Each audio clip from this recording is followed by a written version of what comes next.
with one of my favorite artists. I don't know if you know that or not. Cher Lloyd, the beautiful, talented Cher Lloyd. How are you? I'm good, thank you. How are you? I'm good. Now, we were just talking before we turned on the mics, and you said you actually don't have a cell phone when you're here in the States. No, I don't, because data roaming costs a lot. And you know what? I'm not prepared for the phone company to steal all of my money. So what do? You use like messenger pigeons or smoke signals? What do you do to communicate with people? I share a phone with my fiancé. We share a phone that makes sense. to the US, but it's been confirmed that I am getting a cell phone. No way. It's a big moment. Congratulations. Thank you. It's been like over a year that I haven't had a phone. See, I know that, like, even if my phone's at 20%, I start, like, panicking. Like, oh, my God, I need to find an outlet now. I'm very free.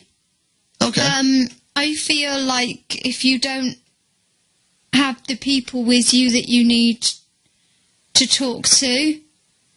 Do you know what I'm trying to say? It's like... So the people that you need are always around you anyway. Always around me. The people that I need are always around me. And I also use Skype and FaceTime to talk to my parents. Okay, and that's all I need. I don't do the whole text thing. I hate texting. I hate being on the phone. See, we would never get along because all I do is text. Oh, I hate phone calls. My manager... Wait, so you don't like texting and you don't like phone calls? No, seriously, my manager really understands me when I say this. When I'm on the phone, I'll go, yeah, all right then, I gotta go. See ya, bye. I hate being on the phone. Quickest phone calls ever. I love to talk with people, not down a phone. Like face to face. It's meant to be bad for you as well. I think you're meant to hold it a certain distance away from your ear. Plus, if you're on for too long, you get like neck cramps. Yeah, just like holding against your shoulder. Earache, and I just don't like being on a phone. All right, let's get down to business. Okay. Now that we talked about our cell plans and everything. Yeah. The single is "I Wish." Yes. With T.I., who I've always said is one of my favorite people to put on a song as a feature. I think he always does really well. How did that come about? Were you working with T.I.? Is that something where the label says this is who you're working with? Did you reach out to him? Oh no. I like how you said, "Oh no," like no, that label's not telling me anything. I've done my fair share of nodding and smiling. Okay. It's now time to express what I want and my opinion, whereas maybe beforehand I hadn't even earned my first stripe. I didn't earn the right to say, well, actually, I don't want that. Okay. So now I'm more to the point where I can be more experimental and actually have a conversation with the guys in suits who allow me to do what I ask for.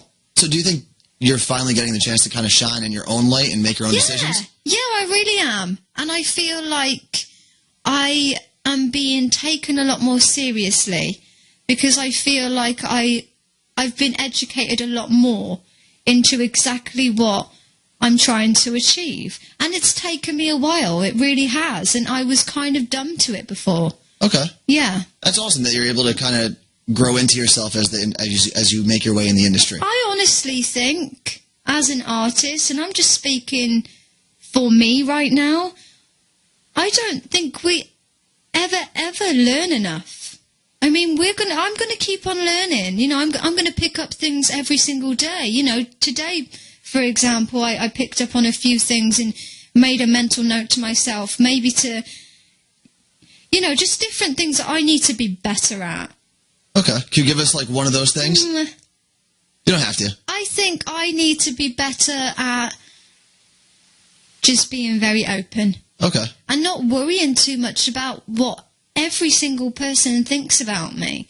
Because I know I'm not going to please everyone. Isn't that kind of what the song is about, a little bit? That is what the song is about. You know, I'm catching what I'm picking up what you're putting down, you know? Yeah, I mean, I think in this... I hate to say this. It's like the cheesiest phrase. In this day and age... Don't you feel old when you say that? Oh, I've said it a couple of times. I'm like, oh, man, I feel so old. It's kind of weird. But I feel like in this day and age, everything is so much more about image, you know, and popularity than it is about music. And that's kind of upsetting to me. Because I had this conversation, it must have been like a week ago with my fiancé. I was sort of like... What is my end goal? What am I in this for? You know, have I lost sight of it? Do I know what I want? And I honestly think that whole pressure of looking good and being popular has taken over so much, and it's made me sit back and think, do you know what? I'm not going to let it get the better of me. You know, because I'm not your typical cookie-cutter perfect pop star, and I never will be. I'm very outspoken. I say things sometimes that I should really get a punch in the face for. I really should, but hey, it's me. And see, no one can blame you for just being yourself, though. No, that's for anyone out there, not just you, but... I think sometimes in situations where I want to do so well and I want to please people and I need them to like me, I tend to censor myself so much that it sucks the personality out of me. So now it's kind of like I have to go back and find myself again. So do you think you're reinventing yourself now, or you're just growing out of what you used to be? Just growing out of the advice that I'd been given beforehand. I think early in my career, I was so outspoken that it was cringeworthy. Okay. You know, to a point where I look back. You weren't like Kanye West, though. You weren't making people. No, well, I would say there was like one incident where I did that, but we won't talk about it. Everyone's allowed one Kanye moment. You're allowed one. But I mean, yeah, I look back and I think, okay, so I'm still that person at heart, but I think I'm a little more clever with it now. Well, just because you don't fit into, you know, the path that everyone else wants you to be, doesn't mean you're doing anything wrong. You're just doing it your own way. No, and plus it's so difficult right now. I think right now is the time where, you know, you're in it or you're not, and if you're not, you can't come back. Okay. Right? That's really scary. Now, I know that I've got the sort of fan base that will back me whatever happens. I can vouch for that because every night they're hitting us up on Twitter, Facebook, they're in our Ustream chat room. The brats are wild, and we love it. Yeah, definitely. I think they're out in full force right now, and that makes me really happy. That makes me want to come back and, you know, get out there and see the fans and interact and do things like this. I mean, if it wasn't for the fans, I wouldn't be doing it. Yeah. You know, and I think that's what keeps me going. And the other thing is they accept me for who I am. They're not accepting me for the fact that I got my out and I got my out for the crowd. I've been trying that, but no, I've been trying to put my out. I don't think it would work for me. No. I've got no... It wouldn't work. I've got little baby ones. Me too. I'm working on them. Yours are probably the same size as mine. All right, now, in 2000 I just lost my whole train of thought. In 2014, you're going to be on tour. You're going to be touring with Demi as well as Fifth Harmony. Yeah. Bunch of dates set up. Now, I feel like the fandoms with the three of you, that's probably too much for any stadium to actually hold. Yeah, possibly. I mean, have you got the... I would like to just say something on that note. Sure. I feel like my fans are slightly cooler. Okay. I think my fans are the type of fans that will probably be like, yeah, we're into it, but we're not going to make too much noise. Like, you know, like a bit cooler, like... They're like the laid back. Laid back, like, yeah, we're into this. We're going to sing, but we're not going to scream too loud. We're just going to be cool. and I will be able to see who my fans are, even by what they're wearing. Yeah. Like, I have this thing. Is there like an outfit that you'd be looking for? Be like, that's a brat right there. Like, they don't do overboard, okay. Which is something that I always try...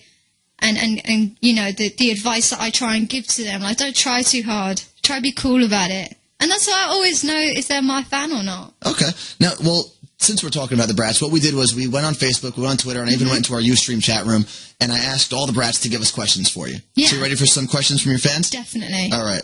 Let's see. First, from Ustream, got Matt101 wants to know, what was it like to co-write Sweet Despair with Beth Ditto? That was a pretty incredible experience. I think that day I learned a huge lesson about myself. I lacked a lot of confidence in songwriting because I'm an artist, I'm not a songwriter. But actually I can, you know, go over that again and say, do you know what, I am a songwriter because I can do it. The next question we have from Ustream is from Ben, and he wants to know, how was it touring with 5H and Zara? That, yet again, was an interesting experience for me. Okay. I'd never been a headliner for a US tour before. It was, I want to say daunting. Yeah. It was daunting for me because I didn't know, you know, how many people would turn up to see me. And I didn't know whether it was what people necessarily expected from me. So it was difficult on that front, but having the girls there kind of made it a little more innocent, you know, and made it a lot more fun. Okay. So, but I can gladly say that those girls can reach the highest possible notes known to the human being, because my ear popped. So loud and so high-pitched, but I guess that's what they call warming up. Really? Is that good when they warm up, huh? Yeah. Did you ever want to be in a group, or did you always want to be on your own? Oh, no. Oh, no. I am definitely not the right person for a group. I think I'm far too selfish. Okay. Which is good, too. Not in that way of like, oh, I want this and I want that. It's more like I have a vision for what I want and a vision of how it's meant to go. And I feel like if it was me and 4 other girls, then I'd just be scrapping with them every 5 seconds. I'm very independent. Okay. Yeah. Well, our next question from Ustream is from Lizzie Craigie, and she wants to know any other collaborations other than T.I. that you're working on? No. Just T.I.? It's just T.I. I mean, the record is done. It's just having the final touches, you know, like placements and stuff like that. But, I mean, with this next record, I felt like I didn't want it to be full of feature artists. Not because I have anything against other artists being on my songs. It was more of like a confidence thing for me. Like, I can go at it alone. And I don't necessarily need 100 rappers on my songs to give me the push so people would play them. I don't want to be like that. Well, I do think you made the right decision for the one person to put on the album. I mean, he is the perfect person for that song. Yeah. It's like, I don't feel like any other rapper would have done... There aren't a lot of rappers that can go be actual rappers and come and do, you know, a more poppy sounding, R&B sounding song. I think the subject as well was perfect for T.I. But I mean, I just feel now like I need to go alone. Okay. You know. Get your voice out there. Yeah, it needs to be a thread of me, not a thread of me and a ton of other people. Gotcha. Now we're going to jump to Twitter, and I have a tweet from _DXYXNX. I don't even know how I'm supposed to pronounce that, so I'm just going to spell it out. Will you be going to Singapore or Asia anytime soon? I went to Singapore maybe last year. I think I went last year. Did I? And the birds were really noisy. And I have nothing against that, and I'm sure I will go back to Singapore. Where was the other place? Just anywhere in Asia. Are you playing an Asian tour? Not a tour, no, but I'm pretty sure I'll probably be going there. Okay. Yeah. Now we have another tweet from Fanatic Brat, and she wants us to ask you, if you could have a middle name, what would it be? Do you have a middle name? Well, I have a pretend one. Okay, what's that? You're going to laugh. I can't believe I'm telling you this, and I hope he's not listening. So, my fiancé likes to call me Cher Lloyd. Pocahontas? Yeah. All right. Any reason for that? Just no, decided one day? He just thought it was funny, because, do you know what? Nothing goes with my first name. Okay. That's why I don't have a middle name, but I feel like Pocahontas does go. All right, so for the rest of the interview, I'm just going to call you Pocahontas. Cher Pocahontas. Look. Yeah. All right, now we have another tweet from Cher Crazy 11. Can you ask Cher Lloyd if she could come to my birthday party? Smiley face. Well, that would be extremely probably awkward for me. Just to show up to a stranger's birthday party? Plus, you're probably on tour. Yeah, well, I'm doing a lot of work at the moment, and I couldn't imagine knocking on someone's door and saying, "Can I come in?" I'm here for the party. Just crash the party. I don't think they'd mind. I don't think they would mind, but would it not be a little, like, daunting for me? That's very true. Yeah, I think I'd feel like a bit of an alien. I mean, I'd love to do that, to surprise someone. Yeah. That would be really I think that's what you should do. Once everything calms down, just show up random places. That would be people. Amazing. Just knock on the door, like, "Hey, can I come in for like a ham and cheese sandwich real quick?" All right, and then the last question we have is from Facebook, and Sandy wants to know, do you belong to any other artists' fandoms? Like, are you a Harmonizer, a Levotic? Are you a Monster? Do you love Lady Gaga? I love Nicki Minaj. Okay, I don't even know. Do they have like a name? Well, she has her Barbies. Oh, that's right. They're the Barbies. Forgot about that. Barbs. What about when you were growing up? Were you Crazy about any artists? I was crazy about the Venga Boys. Okay. I was crazy about the Spice Girls. I never liked boy bands. Okay. I was all about the girl power. Cool. Just everything girly and fantastic. But the Venga Boys, amazing. I love the Venga Boys. I think that's the first time I've done an interview and someone mentioned the Venga Boys. I just love them so that's awesome. much. Well, thank you so much for hanging out with us. I can't wait till your album comes out and to see you on tour. Thank you. And next time you're in New York, definitely stop by again. I'll ask you for a sandwich. Exactly. Yeah, just knock on my door. Hi, My can I have a apartment's not that far away. Just knock on the door. Hey, can I have a sandwich? Thank you so much for coming.